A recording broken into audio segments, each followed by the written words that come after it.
განვაგრძობ ჩვენს გადაცემას შემოგვიდა მეორე სტუმარი, ჟურნალისტი, ეკონომისტი სასა სიმონიშვილი, ბატონსასა. დიდი მადლობა რომ მონახეთ და მომძარდით ჩვენთან და ეხლა არც თუ ისე თუმცა რომელი თემა არ არის მძიმე რომელზეც ვსაუბრობთ, მაგრამ აი ყოველთვის ფაქტი არის ბატონსასა, რომ აი განსაკუთრებით ვიზა ლიბერალიზაციის შემდეგ და მე გადავამოწმე სტატისტიკურადაც, რომ გადინება საქართველოს მოქალაქეების, არ მინდა ვთქვა ქართველების, მხოლოდ მოქალაქეების გადინების გაიზარდა, ეს ნაკადი გაიზარდა, რაც ავტომატურად ნიშნავს, რომ შემოდინებაც გაიზარდა უცხო ქვეყნის მოქალაქეები. ჩვენ ვხედავთ, ხო, ეს მშენებლობები მიდის, რამდენი ფული აქვს ამ ქართველებს, ან რამდენი ვართ ეს საქართველოს მოქალაქეები, რომ ეს ყველაფერი ავავსოთ, რაც თქვა შენდება, ესეც არჩენს, ხო, ბუნებრივია გარკვეულოჭებს. გარდა ამისა, საქართველოს არის მეზობლებს შორის უკვე ყველაზე მცირე რიცხოვანი, სომხეთმა მცირეოდენად გაგვასწრო უკვე, თუმცა ჩამოგრჩებოდა საგრძნობლად და ამასთანავე არის მეცხრად დასახლებული. ეს იმას ნიშნავს, რომ სიცარიელე ამოუსებელი არ რჩება ბუნებრივია და ეს აუცილებლად ამოვისება. ხა მე მესმის რომ ჩვენი საზოგადოება მიდრეკილია და სხვათა შორის ეს მიდრეკილება მომწიფებლობაზე მეტყოლებს, რომ დაადანაშაულოს ყველა. ანუ სად იყო მთავრობა? მე განავამფრ რომ მთავრობაზე ხელისუფლებას არ აქვს პასუხისმგებლობა. როგორ არ აქვს, მაგრამ ადამიანის პასუხისმგებლობა იწყება საკუთარი პასუხისმგებლობიდან. და შემდეგ მიდის შენ რომ ქუჩაში ნაგავს დაყრი, მთავრობა მოიპარავს მილიონს. აი ასეთი ის არის მიმართება არის რა ამას შორის. იმიტომ რომ შენ რო იყო მის ადგილას ამ ის ნაგავს დაყრი და შენ ხო და შენ თქვა იქიდან მოიპარავდი ფულს. ნუ ასეთი სისტემით არის სამყარო აგებული.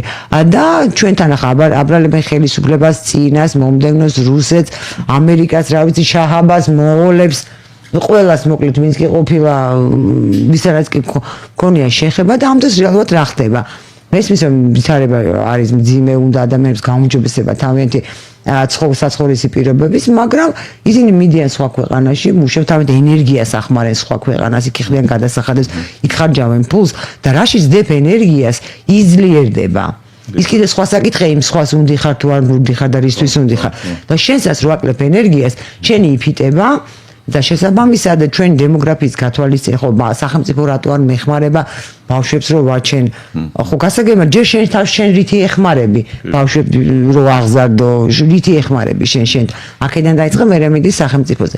ერთი სიტყვით ისეთი ვითარება არის შექმნილი და უპირველესად ეს მაინც ფსიქოლოგიური და განწყობისეული არის და იმიტომ ეს ყველაფერი შემდეგ აისახება აი ამ მოყოფიერებაზე და ვთქვათ რეალობაზე, რომ ხანდახან მიჩნდება ეჭვი, რომ შეიძლება აი საქართველოსგან სახელი დარჩეს მარტო ქართული. ამდენს მივიდივართ. დიახ. გამიმართულებით მივიდივართ. დიახ.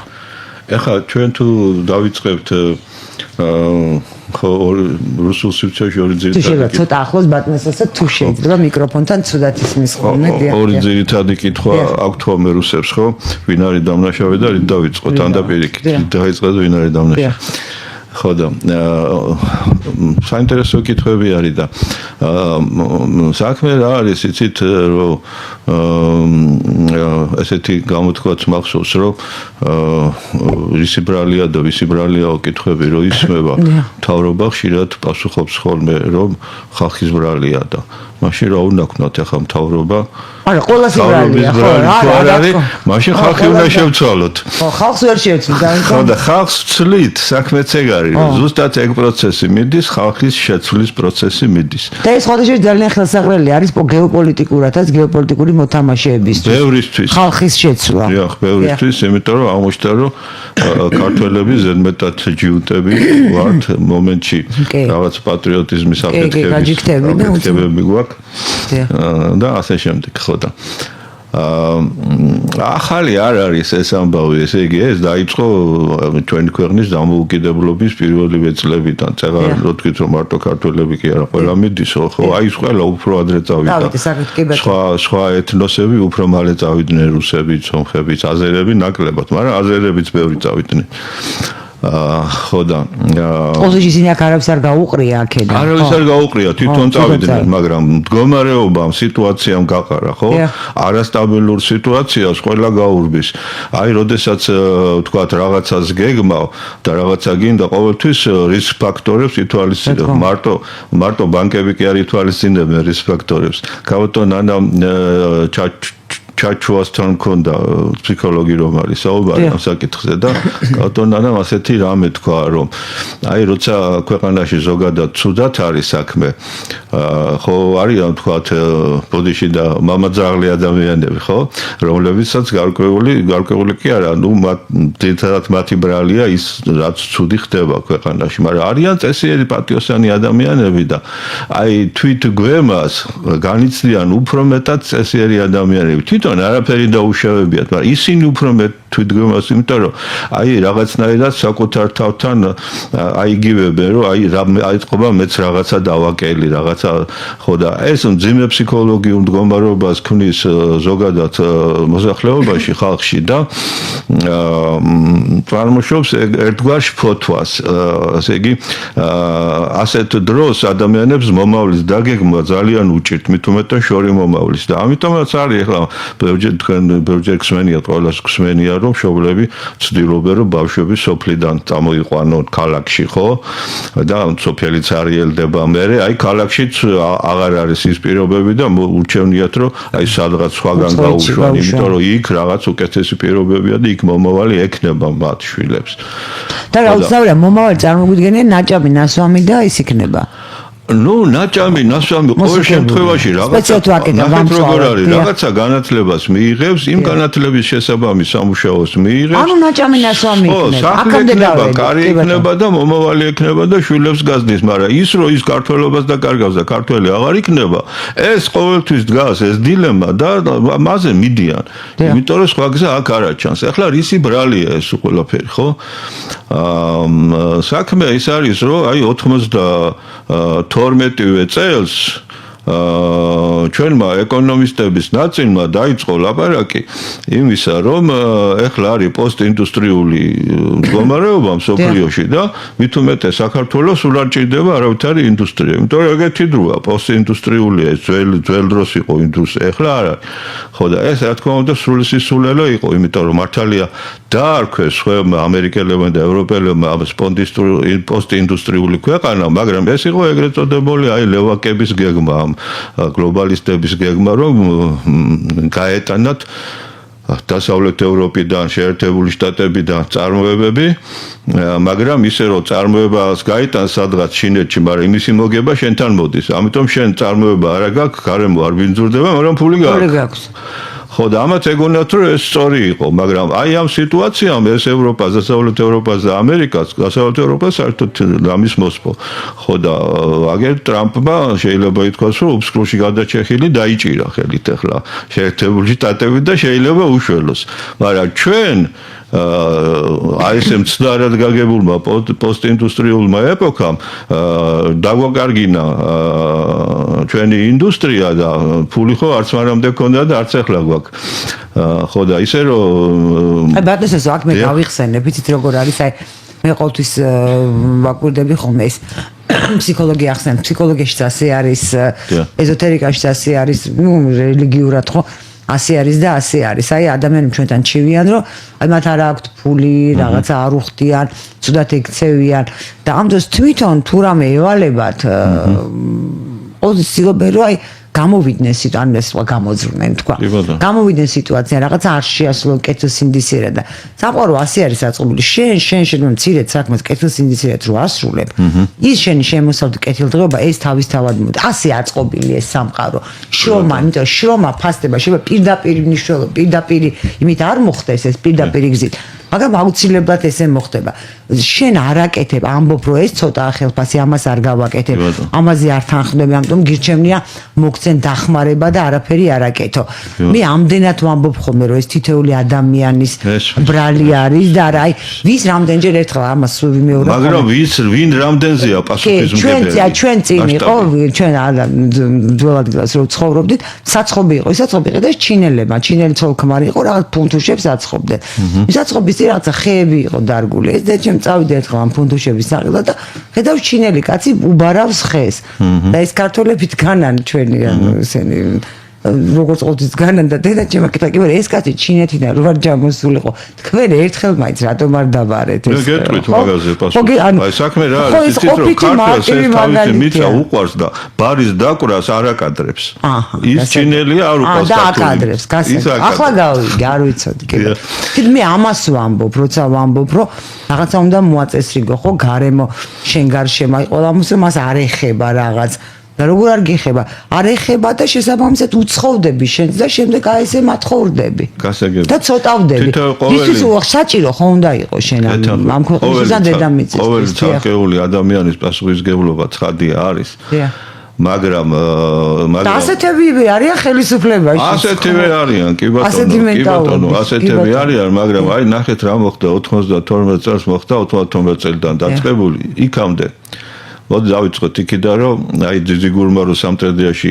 კვანტიკა სარკინიგზო კვანტი გადაკეთა და რუსეთს ბლოკადა გამოუცხადა მაშინ საქართველოში არ შემოვიდა 1000-ზე მეტი მატარებელი ეს არისო მხოლოდ კი არა სამგზავრო თვითმფრინავი იყო ძირითადად სათვირთო მატარებელი იყო არ შემოვიდა ქვეყანაში არც ლითონი არც ხეტყე არც პლასმასი აი არაფერი არ შემოვიდა შესაბამისად არ გავიდა ის რაც საქართველოში უკვე დამზადებული იყო ამან გამოიწვია საქართველოს ეკონომიკის კოლაფსი აი მაშინ აი ამ სამტრედიის კვანტის გადაკეთო მარტო ძიძიგურს არა ამით დაიწყო ხო ანუ ძიძიგურის გადასხმებიც იყვნენ ამან ჩაუყარა საფუძველი ამის შემდეგ ესე იგი არ ჩამოვიდა მაგალითად იგივე არ შემოვიდა ხორბალი მერე უკვე იმის დროს რა ქვია 92 წელს უკვე 92 წელს აღმოჩნდა რომ საქართველოში არ არის ხორბლის არავითარი მარაგი და ასევე არ არის ფული და ერთადერთი ფული როგორ ახლა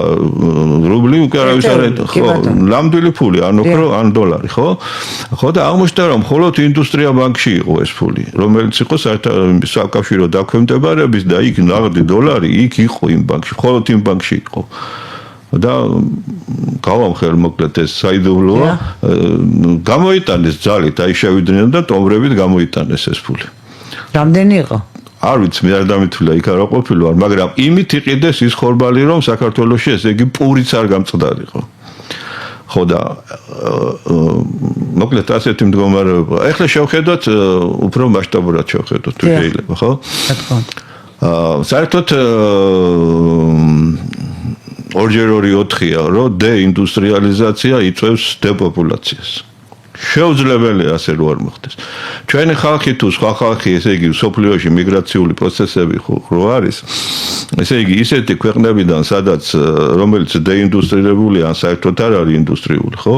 გარბის ხალხი იქითკენ, სადაც არის ეს ინდუსტრია. სადაც არის სამუშაო, მაგალითად. ინდუსტრია ქმნის სამუშაოს, ჯერ თვითონ ქმნის ინდუსტრია, ძალიან დიდი რაოდენობის სამუშაო ადგილებს ქმნის, მაგრამ ერთი სამუშაო ადგილი ინდუსტრიაში ქმნის, თავის გარშემო ქმნის კიდევ 6-7 სამუშაო ადგილს. მომსახურება, ლოგისტიკა, ტრანსპორტი, 1000 რაღაცა.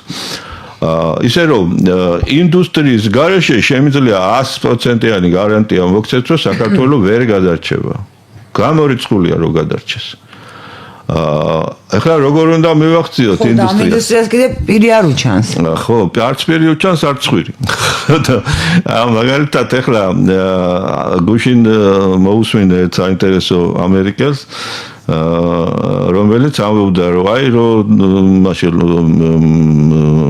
წყნარი ოკეანის ამერიკის პორტებში რომ შეხვიდე და დააკვირდეო რა შემოდის შეერთებულ შტატებში და რა გადის ძირითადად ჩინეთიდან ხო და ესე იგი ჩვენგან გარდისო ისა ხორბალი სიმინდი სორგო და ასე შემდეგ და კიდე ნუ ზოგი რაღაცა ჩიპები და რაღაცა მაღალ ტექნოლოგიური, მაგრამ ძალიან ცოტა და ზედმეტად მის გადის სოფლის მეურნეობის პროდუქტი და ჩინეთიდან შემოდის ბანკანები, მოწყობილობა, საინჟინრო. ეხლა ვერ გავიგებ კაცო, ვინ არის განვითარებული ქვეყანა და ვინ არის განვითარებული. ესენი არიან განვითარებადიო. ხო და ეხლა ნახეთ რა ხდება ტრამპი დასაკეთებს. ტრამპი აბრუნებს შეერთებულ შტატებში ინდუსტრიას. წინააღმდეგ შემთხვევაში მაშინაც ეს ექცეოდა პირველი მიზეზი. მაშინაც იგივე საკეთებდა. კი ბატონო, ოღონდ მე ჩაუწვეს, ჩაუდეს ისა კოვიდი. ხო და ჩვენც იგივე მდგომარეობა გვაქვს, მაგრამ აი ნახეთ განსხვავება რა არის. წელს რო ვთქვი, რომ ისინი როცა თავის თავს მოუწყეს დეინდუსტრიალიზაცია, მაშინ ევროპამ და ამერიკამ როცა ჩინეთში და აზიის ქვეყნებში დაიწყეს თავისი ინდუსტრიების გატანა, ფული თავისთვის დაიტოვეს. ფული დაიტოვეს. მიუხედავად იმისა, რომ ინდუსტრია აღარ აქვს დღეს, თითქმის აღარ აქვს შეერთებულ შტატებს და დასავლეთ ევროპას, მაგრამ შემცირებული აქვს, ფული მაინც ბევრი აქვს, მაგრამ ეს ჯერჯერობით აქვს, ჯერჯერობით. ეს მალე გამოელევა, თუ ტრამპმა ვერ მოახერხა, ამერიკამ თუ ვერ მოახერხა, რომ 4-5 წელიწადში დიდი რაოდენობით ინდუსტრია დაიბრუნოს, მაშინ ის წააგებს ჩინეთთან საერთაშორისო იმას დაპირისპირებას. ევროპას მე მგონი საერთოდ პატრონი არ აქვს. თუ კონსერვატორები არ მოვიდნენ ხელისუფლებაში. ეხლა ჩვენ ნახეთ რა მდგომარეობაა. ჩვენ ინდუსტრიაც მოვიცილეთ ჩვენი და ფულიც არ აქვს, არც გქონდა, არც გვაქვს. ხო და ამიტომ ჩვენ ეხლა ესე იგი რაღაცა სასწაული ფოკუსი უნდა გავაკეთოთ.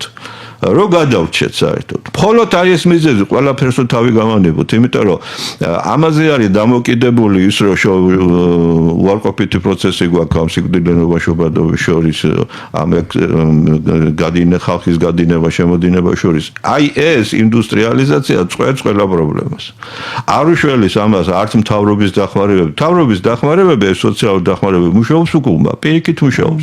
იმიტომ ხალხს აღარ უნდა მუშაობა, ეშინია რომ მოუხსნიან და ხო და სოფელში, ქალაქში ყველგან ესე იგი, ახლა რა უნდა გაკეთდეს? რისი გაკეთება არის შესაძლებელი? ამაზე მე ძალიან ბევრი მაქვს ნაწერი და ასევე აი ჭკვასელი რო ყავდა მიშიკო, ფინანსთა მინისტრი.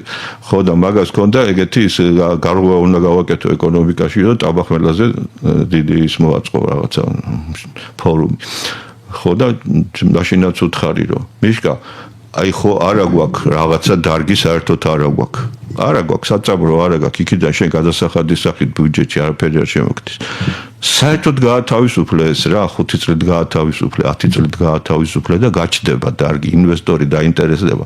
კარგი საინვესტიციო გარემო ინვესტორისთვის ის არის სადაც გადასახადები დაბალია მუშახელი არის ისე ჩვენი მუშახელი მე მახსოვს გილაური რომ ამბობდა რომ მოსწონთო ინვესტორები ჩვენი შრომითი კოდექსია მოეწონება და დაბარა მონისა და მონათმფლობელის ურთიერთობა იყო. რა თქმა უნდა და თანაც ის არის რა მოკლედ აი ტრამპიც რას ამბობს რომ ჩვენ მოგცემთ ყველაზე დაბალ გადასახადებს როგორ სასწაული უზარმაზარი უკვე 7 ტრილიონზე მეტი მოიზიდა საგარეო ინვესტიცია ტრილიონზე მეტი ტრამპმა და როგორ ახერხებს ამას ეუბნება რომ მე ისა რა ქვია თითქმის აი გეგმაში აქვს რომ მოგების გადასახადი ანუ კორპორაციული ქვია საერთოდ მოსპოს ამერიკაში დერეგე ისედაც არ არის და ნუ პრაქტიკულად არაფერი გადასახადი არ ექნება თითქმის რა ამერიკაში ამერიკელ მეწარმეს და ის ინვესტორს ვინც ჩავა იქას ხო და პლუს ესე იგი drill baby drill ხო ესე იგი ბურღეთ და ამოიღეთ გაზი ნავთობი ასე შემდეგ და გავაიაფოთ საწვავი ახლა ენერგია თუ იაფი იქნება და გადასახადი პრაქტიკულად არ იქნება შემოვა ინვესტორი აბარასიზა და გადამზე თვითღირებულებაც საქონლის ნაკლები გაიაფება და იქნება და აღმოჩნდა რომ აი ესე იგი ეს საიდუმლო იარაღი რო ქონდა ჩინეთს რომ ესე იგი იაფი მუშახელი და ესე იგი იქ კარგი იყო დაბანდება ხო აღმოჩნდა რომ ამერიკა შეუძლია მოუგოს ამაში ჩინეთსაც კი მოუგოს და უკვე უგებს ეს უკვე აშკარაა რომ მოუგებს ხო და ჩვენ რა გადაგვაჩვენს იმიტომ კი არა რომ ტრამპმა ეს გვაჩვენა ამას უკვე ესე იგი ალბათ ერთი 20 წელიწადი მაინც არის რაც ამაზე წერდა ამ მიზნით სხვათა შორის ვიყავი მე ინიციატორი მრეწველობა გადაარჩეს საქართველოს ამ პარტიის ჩამოყალიბების და სახელიც მე დავარქვი მაგრამ მე ის ჯგუფი მოვიდა ვისაც არ აინტერესებდა ეგეთი რაღაცები და მოკლედ ჩაიშალა ეს კარგი გეგმა ხო და ჩვენ თავისუფლად შეგვიძლია მოკეთ მთავარი აი ჩამოთვლა შეგვიძლია პიტაპი რა უნდა გავაკეთოთ ნომერი პირველი სამინისტრო უნდა იყოს არა ფინანსთა სამინისტრო როგორც ახლა რომელიც მოხმარებაზე მუშაობს არამედ ეკონომიკის სამინისტრო რომელმაც უნდა პროექტები შეიმუშავოს ინოვაციური პროექტები რომ ესე გაზარდოს მთლიანი შიდა პროდუქტი მაქსიმალურად მე მთლიანი შიდა პროდუქტი უნდა დაიგეგმოს ანუ ეკონომიკის ზრდა უნდა დაიგეგმოს კეთილდღეობის დის პარალელურად ერთნაირად უნდა იზრდებოდეს ეკონომიკა და კეთილდღეობა. კეთილდღეობა ეს როგორც ზოგიერთი აცხადებს, რომ ეს არის რაღაც სოციალისტური ტერმინოლოგია, ეგრე არ არის, იმას თავისი მდგენელები აქ იქ შედის ყოველს ერთსულზე შემოსავლები, განათლება, ჯანდაცვა, ყველაფერი შედის, მანქანა, მაცივარი, ტელევიზორი, ის ყველაფერი შედის ამაში და არა ისე რომ რაღაცა ამდენი მილიარდი შემოვიდა, სადაც რაღაცა 100 ოჯახის წილი არის 80% და დანარჩენი ის არის, რა ქვია, ის 20%. ხო და ესე იგი თანაბრად ეკონომიკური ზრდა და კეთილდღეობის ზრდა. შემდეგ ესე იგი ნომერ პირველი სამინისტრო, ესე იგი ეკონომიკის სამინისტრო. მეორე აი ეს მცდარი აზრი, რომ პირდაპირ უცხოური ინვესტიციებს დაეძებს ეკონომიკის სამინისტრო პრაქტიკულად მეტი არაფერს არ აკეთებს, ეძებს თელ მსოფლიოში პირდაპირ უცხოურ ინვესტიციებს. ეს არის ძალიან მცდარი აზრი. რას ნიშნავს პირდაპირ უცხოური ინვესტიცია? ეს ნიშნავს, რომ შენ რაღაცის 100%-ს აძლევ უცხოურს. ეს არის ქვეყნის ნაწილ-ნაწილ გაყიდვა და მეტი არაფერი არ არის. გამოვა რომ მთელი ეკონომიკა იქნება უცხოელების ხელში და აი ეს არ შეანელებს ჩვენი ერის შემცირებას ამ ტერიტორიაზე და ჩვენი ერი წავა პლანეტიდან ეს თუ გაგრძელდა. მერე სისულელია რომ აი ნახეთ ახლა რომელი ბიზნესები გადადის იმ პირდაპირ უცხოური ინვესტიციის წყალობით. აი მაგალითად გაზის დისტრიბუცია, ელექტროენერგიის დისტრიბუცია, წყლის დისტრიბუცია. ბოდიში წყლის და გაზის გაყიდვას რა თუნდა ინვესტორი ახლა მე და თქვენ ვერ გავყიდით წყალს და იმას გაზს. ხო, მithumet ეს გაში მუშაობდი 8 წელიწადი და ინვესტორს იქ არ გაუკეთებია არაფერი. ისეთი რა, განსაკუთრებულად. ახლა თელაშიც ის ტრანსფორმატორები დადგა, ფული ყოფილიყო თორე ტრანსფორმატორი ყველა დადგა. ხო და ეგეთი ამბავი.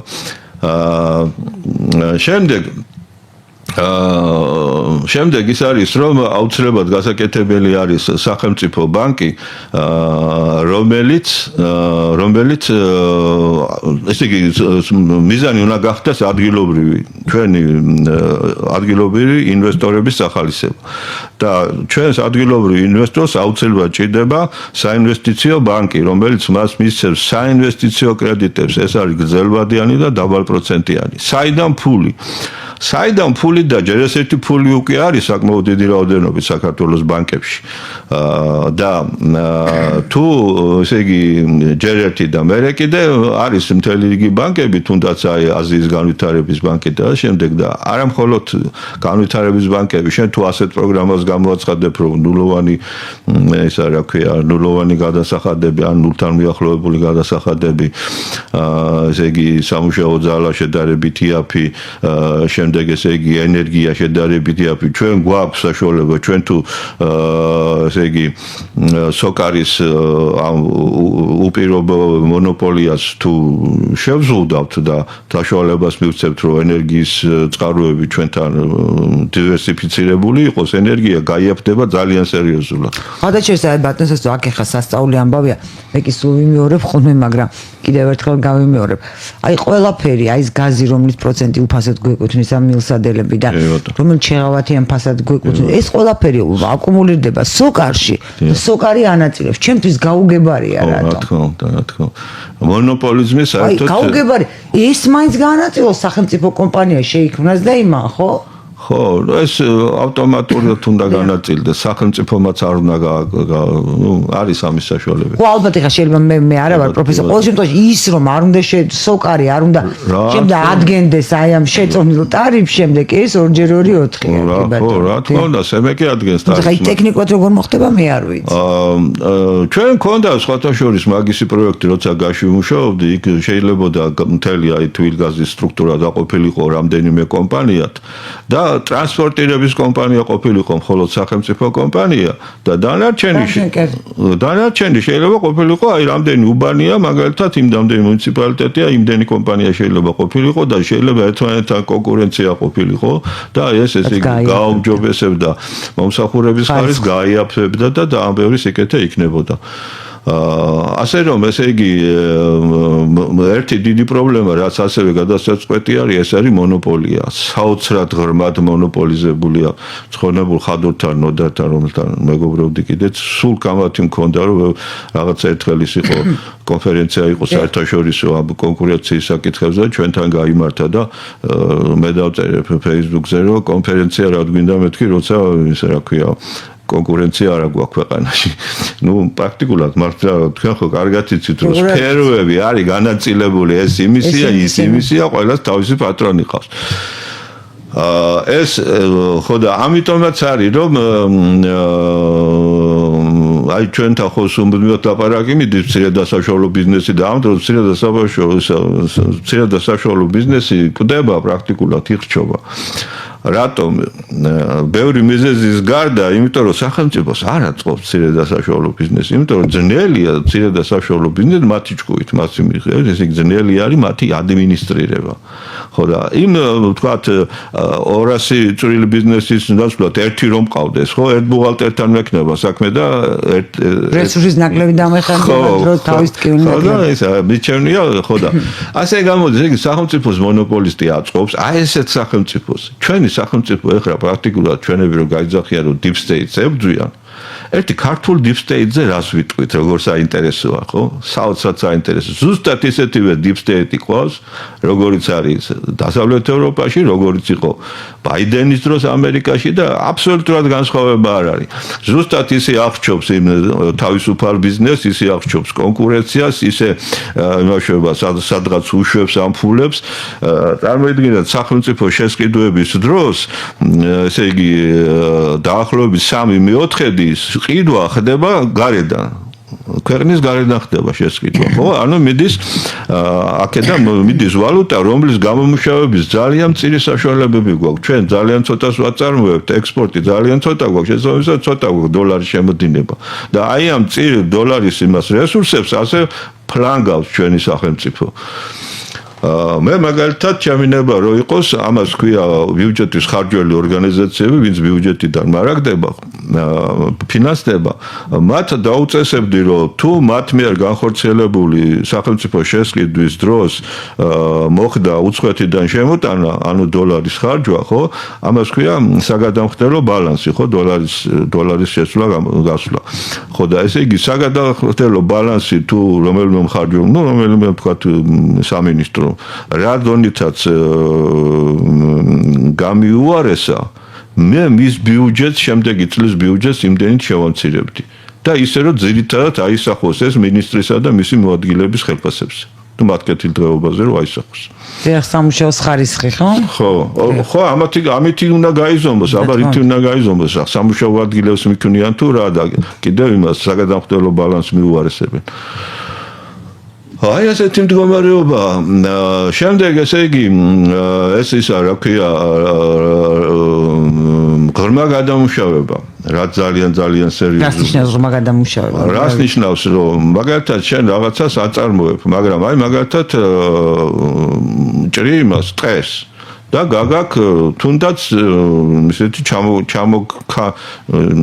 დამუშავებული მორები მორი გაგაკ ოთხკუთხედად რო არის და კი ბატონო ჩამოგანული ქვია ჩამოგანული მორი აი ეს ითვლება რომ ვითომ დამუშავებულია ნუ მრგვალი მორის გატანა უკვე არ შეიძლება მადლობა გქონდეს მაგრამ აქ შენ თუ ესე იგი სიტყვაზე რაღაც 100 ერთეულს იგებ შენ რომ აი ეს მორი გააშრო იმისგან ფანერა გააკეთო ეს არის ღრმა დამუშავება ანუ უფრო რაღაც გააკეთო და ავეჯი და ამზადო ამ მორისგან ავეჯი და ის ავეჯი გაკიდო ხო ეს შემოვა დაახლოებით 10 ჯერ 15 ჯერ უფრო მეტი და აუცილებელი კი არ არის რომ შენ სადმე ექსპორტზე გაიტანა კაცო შენს ქვეყანაში გაყიდე ამით ელემენტარულად იმპორტს შეამცირებ და ისევ ის გექნება შეღავათი გექნება ამ საგადამხდელო ბალანსში ჩვენი ბაზარი ხო პრაქტიკულად სხვისია დღეს მთელი მსოფლიო ჩვენზე ითმობს ხელს და როგორც ტრამპი იტყო და ძალიან უნამუსოდ გვექცევიან მაგრამ ბიჭო ისინი კი არ იქცევიან უნამუსოდ შენი ხალხი იქცევა უნამუსოდ შენ აძლევ ხო იმის საშუალებას ეხლა ვინმეს კონდეს საშუალება რომ შენ რამე მოიგოს, ვინ იტყვის ამაზე უარს, ასე ზუსტად,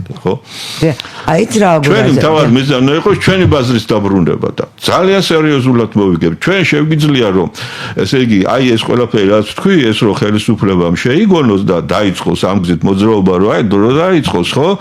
არა მხოლოდ ისა, არა მხოლოდ ეკონომიკის და არამედ კეთილდღეობის და ჩვენთან და გაუმჯობესება ჯანდაცვის და განათლების და ყველაფრის წავა, ესე იგი ყოველწლიურად ანარაკლებთ 15-20%-ს, რაც ასწაული ამას დაარქმევენ ალბათ ქართულ ეკონომიკურ სასწაულს, მაგრამ ელემენტარული რაღაცები უნდა გააკეთო.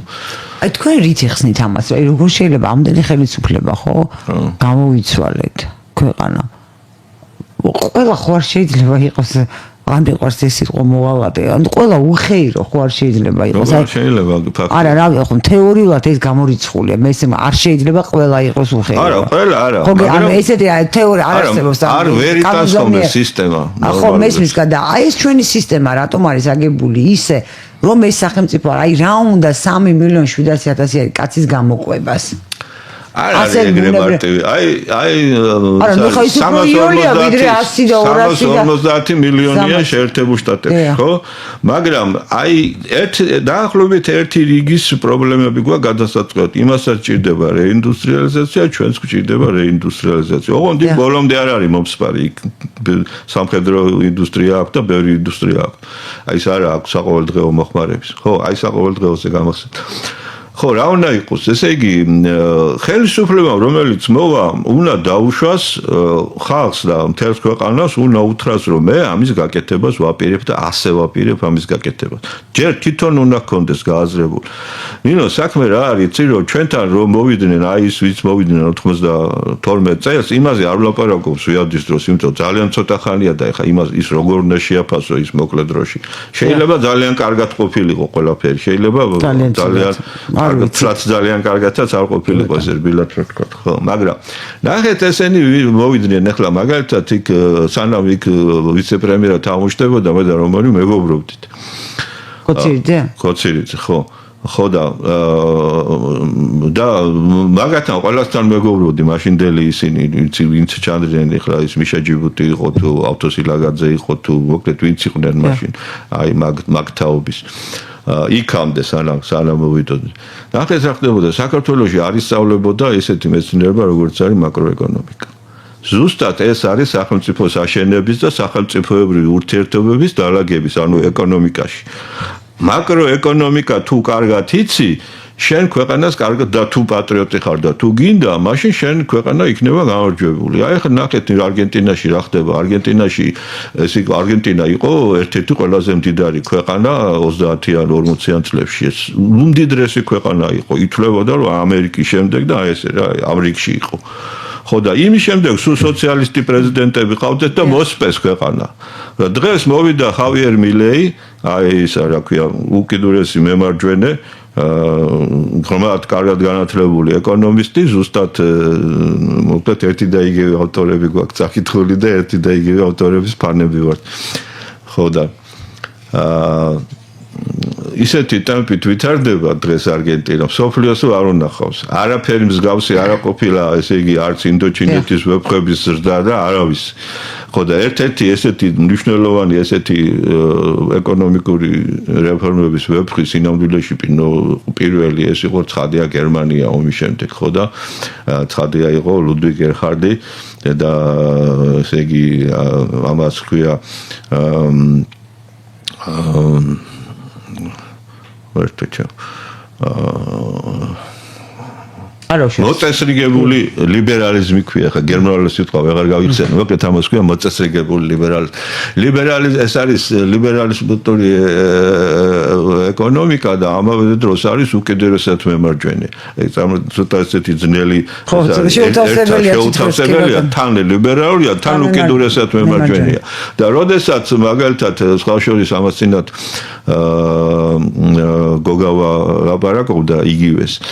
მაგრამ ერთი შეცდომა მოვიდა, როცა ის დიდი შეკრება რომ მოხდა, სადაც გადაწყდა როგორ უნდა განვითარებულიყო ომის შემდგომი გერმანია და იქ შეკრიბეს ეკონომისტები, მეწარმეები და შემდეგ და იქ დააყენეს საკითხები ესე რომ ჩვენ გვაქვს ტრადიციულად ძალიან ძლიერი ფოლოდისა და თუჯის, ესე იგი ჩვენ გვაქვს ესე იგი სარკინიგზო, ჩვენ გვაქვს მძიმე მეტალურგია, რამა თქვა რომ არავით არის, კაპიქს არ გაუშვებ მაგ მიმართულებით რა. ჩვენ პირველ რიგში უნდა ჩავაცვათ ტანსაცმელი, ფეხსაცმელი, ხალხს საჭმელი მივცეს ეს ყველაფერი და ეს ბევრ ხალხს ასაქმებს, ესეთი ყოველდღიური მოხმარების საქონლის წარმოება ბევრ ხალხს ასაქმებს, სწრაფად იყიდება, სწრაფად ბრუნდება უკან ფული მეწარმესთან, სწრაფი ბრუნვა მიდის და უცბად დგება ეკონომიკა ფეხზე და მე როცა ესე იგი ფეხზე დამდგარ ეკონომიკას უკვე თავისი ფული რო უჩდება სხვადასხვა სექტორებს და იმას რო დააკლდება ფოლადი და რო დააკლდება რაღაცა ენერგია, ის თვითონ დააფინანსებს იმას და რასასწაული იყო ზუსტად 10-იანში მოარტყა 19 წლის განმავლობაში, იქამდე კიდე 2 წელს, 21 წლის განმავლობაში, ესე იგი გერმანიას ჰქონდა აბსოლუტურად არც ერთი ჩავარდნა არ ჰქონდა 45 გრადუსიანი კუთხით ესე მრუდი იზრდებოდა ეკონომიკის. კეთი ბაცო სამწუხაროდ ჩვენ გადაცემის დრო ამოიწურა, იმედი გვაქვს რომ ჩვენც ვნახავთ რაღაც გამოსავალს და გაითქვი ეს არის გამოსავალი. კი ბატონო, რაღაცნაირად ეს 3,700,000 ადამიანი რომელიც ფიზიკურად ამჯერად ვიმყოფებით საქართველოში, საქართველოს ტერიტორიაზე რაღაცად შევძლებთ მართლაც ადამიანურად და მეტაკლებად ადამიანისთვის შესაფერისი პირობებით ცხოვრება, საკუთარი ძალებით. ძალიან დიდი მადლობა თქვენ, ძალიან დიდი მადლობა მაყურებელს, მე თქვენ და ერთმანეთს შევხვდებით ხოლმე 19 საათსა და 10 წუთზე ნახვამდის.